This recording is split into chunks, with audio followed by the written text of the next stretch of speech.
महिला ने विमान में प्रवेश किया और अपनी सीट की तलाश में नज़रें घुमाई। उसने देखा कि उसकी सीट एक ऐसी व्यक्ति के बगल में है जिसके दोनों हाथ ही नहीं थे। महिला को उस अपाहिज व्यक्ति के पास बैठने में झिझक हुई। उस सुंदर महिला ने एयर होस्टेस से कहा, मैं इस सीट पर सुविधापूर्वक यात्रा नहीं कर पाऊंगी क्योंकि साथ की सीट पर जो व्यक्ति बैठा हुआ है उसके दोनों हाथ नहीं हैं। उस सुंदर महिला ने एयर होस्टेस से सीट बदलने हेतु आग्रह किया। असहज हुई एयर होस्टेस ने पूछा, मैम, क्या आप मुझे कारण बता सकती हैं? सुंदर महिला ने जवाब दिया, मैं ऐसे लोगों को पसंद नहीं करती।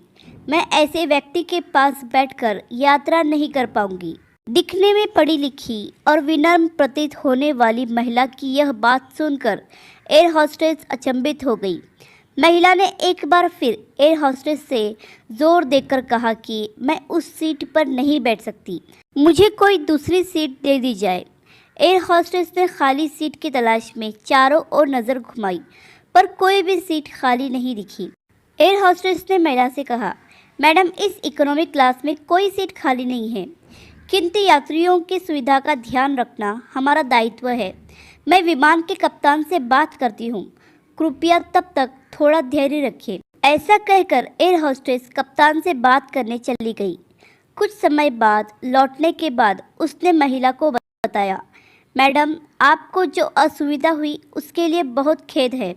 इस पूरे विमान में केवल एक सीट खाली है और वह प्रथम श्रेणी में है। मैंने हमारी टीम से बात की है और हमने एक असाधारण निर्णय लिया है। एक यात्री को इकोनॉमी क्लास से प्रथम श्रेणी में भेजने का कार्य हमारी कंपनी के इतिहास में पहली बार हो रहा है। सुंदर महिला अत्यंत प्रसन्न हुई। इससे पहले कि वह अपनी प्रतिक्रिया व्यक्त कर पाती और एक शब्द भी बोल पाती, एयर होस्टेस उस अपाहिज और दोनों हाथ विहीन व्यक्ति की ओर बढ़ गई और विनम्रतापूर्वक उसने पूछा, सर, क्या आप प्रथम श्रेणी में जा सकेंगे? क्योंकि हम नहीं चाहते कि आप एक अशिष्ट यात्री के साथ यात्रा कर परेशान हो। यह बात सुनकर सभी यात्रियों ने ताली बजाकर इस निर्णय का स्वागत किया। वह अति सुंदर दिखने वाली महिला तो अब शर्म से नजरें ही नहीं उठा पा रही थी। तब उस अपाहिज व्यक्ति ने खड़े होकर कहा, मैं एक भूतपूर्व सैनिक हूँ और मैंने एक ऑपरेशन के दौरान सीमा पर हुए बम विस्फोट में अपने दोनों हाथ खोए थे। सबसे पहले जब मैंने इन देवी जी की चर्चा सुनी तब मैं सोच रहा था कि मैंने भी किन लोगों की सुरक्षा के लिए अपनी जान जोखिम में डाली और अपने हाथ खोए। लेकिन जब आप सभी की प्रतिक्रिया देखी तो अब अपने आप पर गर्व महसूस हो रहा है कि मैंने अपने देश और देशवासियों की खातिर अपने दोनों हाथ खोए। और इतना कहकर वह प्रथम श्रेणी में चले गए। सुंदर महिला पूरी तरह से शर्मिंदा होकर सर झुकाए सीट पर बैठ गई।